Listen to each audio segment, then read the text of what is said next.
Bismillahirrahmanirrahim. Assalamualaikum warahmatullahi wabarakatuh. Innal hamdalillah nahmaduhu wa nasta'inuhu wa nastaghfiruh wa na'udzu billahi min shururi anfusina wa min sayyiati a'malina. May yahdihillahu fala mudilla lahu wa may yudhlilhu fala hadiya lahu. Asyhadu an la ilaha illallah wahdahu la syarika lahu wa asyhadu anna Muhammadan abduhu wa rasuluhu la nabiyya ba'dah.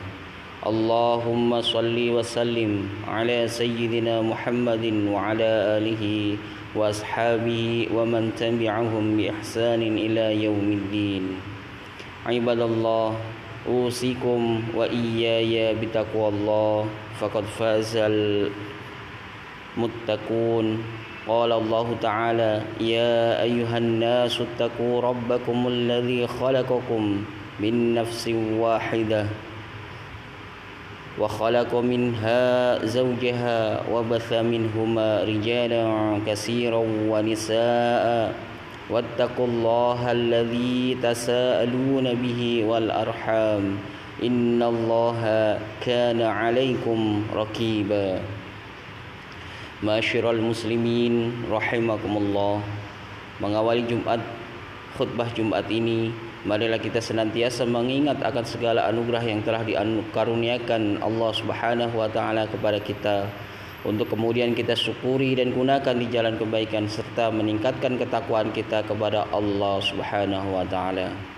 Pada kesempatan khatib mengajak kepada seluruh jamaah untuk meningkatkan ketakwaan kepada Allah Subhanahu wa taala dengan melaksanakan segala perintahnya dan menjauhi segala larangannya. Jamaah Jumat yang dirahmati Allah Subhanahu wa taala, diriwayatkan oleh Imam At-Tabrani bahwa pada suatu pagi Abu Hurairah pergi ke sebuah pasar. Di situ beliau melihat sebagian orang tenggelam dalam aktivitas bisnis. Mereka asik melakukan transaksi jual beli. Abu Hurairah ingin mengingatkan mereka agar tidak sibuk dengan masalah duniawi saja dengan melupakan urusan akhirat. Wahai penghuni pasar, alangkah lemahnya kalian. Mereka bertanya penasaran, apa maksudmu wahai Abu Hurairah?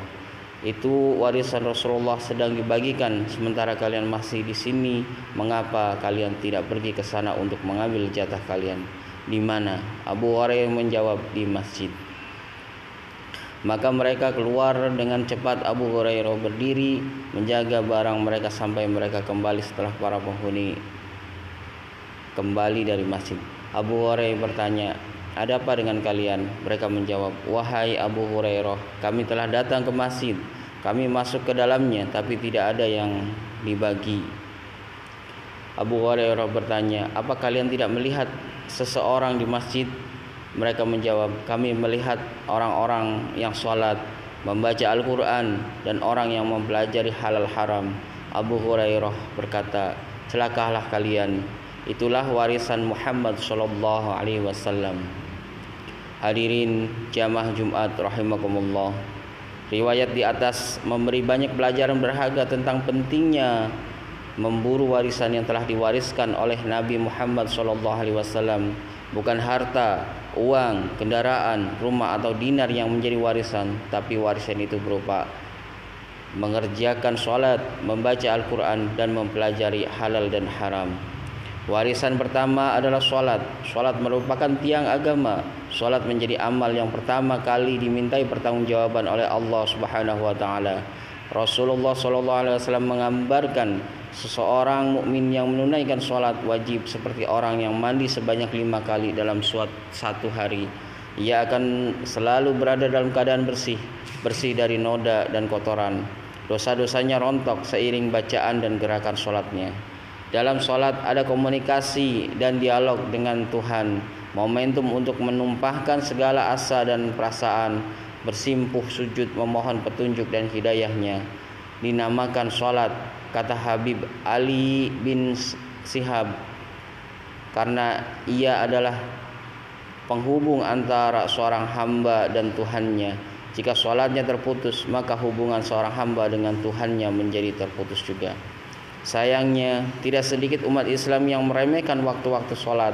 Ada yang menunda dalam melaksanakan sholatnya tidak bersungguh-sungguh, hanya sekedar menggugurkan kewajiban dan bahkan sampai pada taraf meninggalkannya. Imam Abdullah bin Alwi Al-Haddad mengatakan, di antara perbuatan yang bisa menyebabkan kematian yang buruk, su'ul khatimah, adalah meninggalkan sholat. Jamaah sholat Jumat yang dirahmati Allah Subhanahu wa taala. Warisan yang kedua, Rasulullah SAW memiliki yang kedua adalah warisan membaca Al-Quran. Al-Quran merupakan kitab rujukan utama. Tidak ada satu kitab pun di dunia ini yang lebih indah susunan kata-katanya, jelas dalam memberikan keterangan, mencakup segala aspek, bersih tangan-tangan jahil melebihi Al-Quran. Hanya saja seiring berjalannya waktu, membaca Al-Quran semakin terpinggirkan, kalah riuh oleh asyiknya bermain game online atau mendengarkan musik. Anak-anak kita lebih pandai melantunkan lirik-lirik lagu dan lincah menggerakkan jari jemari untuk bermain game. Di sisi lain, orang tua lebih sibuk untuk membuat putra-putri mereka sukses dunia daripada memikirkan kehidupan mereka selepas mereka hidup di dunia ini.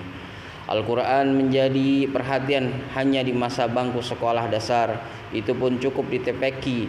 Sementara itu para orang tua tidak merasa bersalah ketika mereka tidak memberi contoh membaca Al-Quran karena ketidakmampuannya. Selepas sekolah dasar, anak-anak tak lagi berhasrat atau tidak dimotivasi untuk memperdalam Al-Quran. Mereka dikondisikan untuk lebih fokus dengan materi pelajaran yang tidak seimbang antara kebutuhan spiritual dan intelektual. Sayyidina Abdullah bin Mas'ud pernah berkata, jika kalian menginginkan ilmu, maka sebarluaskan Al-Quran, sebab di dalamnya tersimpan ilmu orang-orang terdahulu dan yang akan datang. Ma'asyiral muslimin rahimakumullah. Warisan yang ketiga adalah mengetahui status halal dan haram. Warisan terakhir ini memberikan hikmah kepada kita tentang pentingnya mengenal status halal haramnya suatu barang, makanan atau perbuatan yang akan kita lakukan. Sikap kehati-hatian dalam halal haram tampak dari sikap Sayyidina Abu Bakar As-Siddiq. Suatu hari usai kembali dari pasar, beliau meminum segelas susu. Beliau meminum susu tersebut tanpa curiga sedikit pun tentang asal-usul segelas susu tersebut. Saat itu pembantu beliau masuk rumah dan menyaksikan tuannya telah menghabiskan segelas susu yang ia letakkan di atas meja. Selanjutnya ia berkata, "Ya tuanku, biasanya sebelum engkau memakan dan meminum suatu, pasti menanyakan lebih dahulu asal makanan dan minuman tersebut. Maka mengapa sewaktu meminum susu tadi engkau tidak bertanya sedikit pun tentang, tapi langsung meminumnya?" Dengan rasa kaget Abu Bakar bertanya, "Memangnya susu ini dari mana?" Pembantunya menjawab, "Begini ya tuanku, pada zaman jahiliyah dulu dan sebelum masuk Islam, saya adalah kahin atau dukun yang menebak nasib seseorang. Suatu kali setelah saya ramal nasib seseorang pelanggan, dia tidak sanggup membayar karena tidak punya uang, tapi dia berjanji suatu saat akan membayar.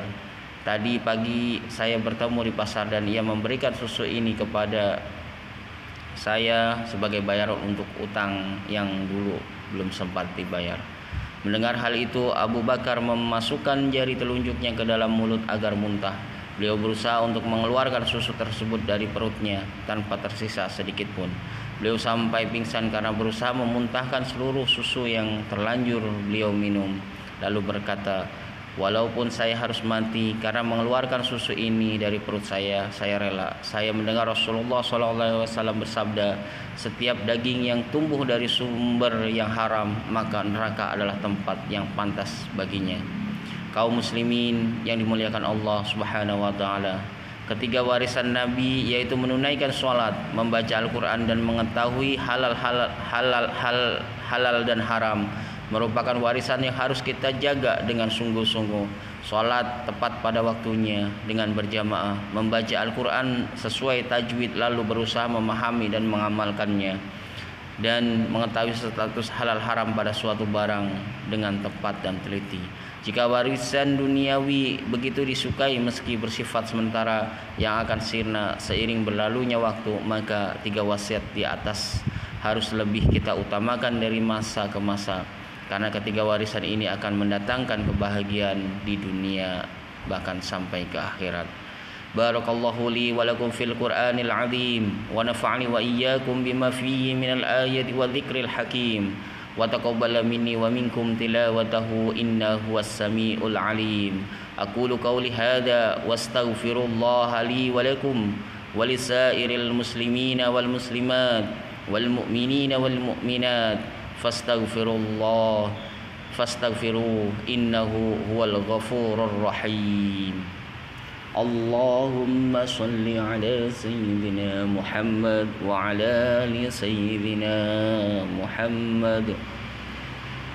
Alhamdulillahi wa kafa wassalatu wassalamu ala Muhammadil Mustafa wa ala alihi wa ashabihi ahlil wafa.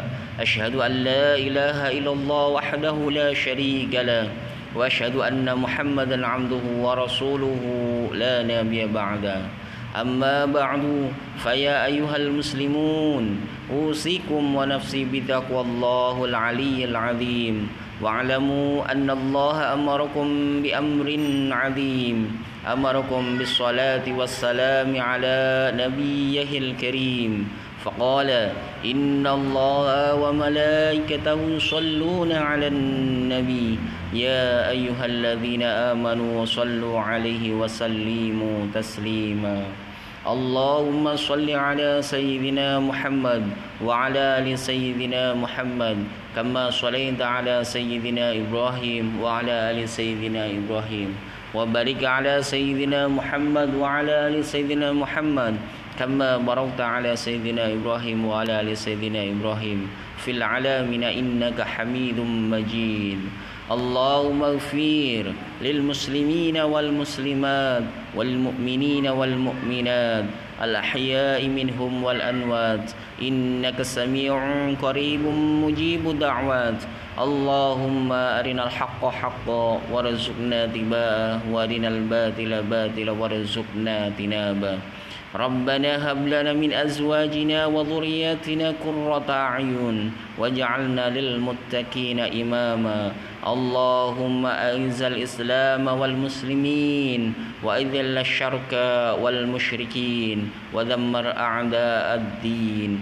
ربنا آتنا في الدنيا حسنة وفي الآخرة حسنة وقنا عذاب النار. عباد الله إن الله يأمر بالعدل والإحسان وإيتاء ذي القربى وينهى عن الفحشاء والمنكر والبغي يعظكم لعلكم تذكرون. واذكروا الله العظيم يذكركم ولذكر الله أكبر. أقيم الصلاة. الله أكبر الله أكبر أشهد أن لا إله إلا الله أشهد أن محمدا رسول الله. حي على الصلاة حي على الفلاح قد قامت الصلاة قد قامت الصلاة. الله أكبر الله أكبر لا إله إلا الله.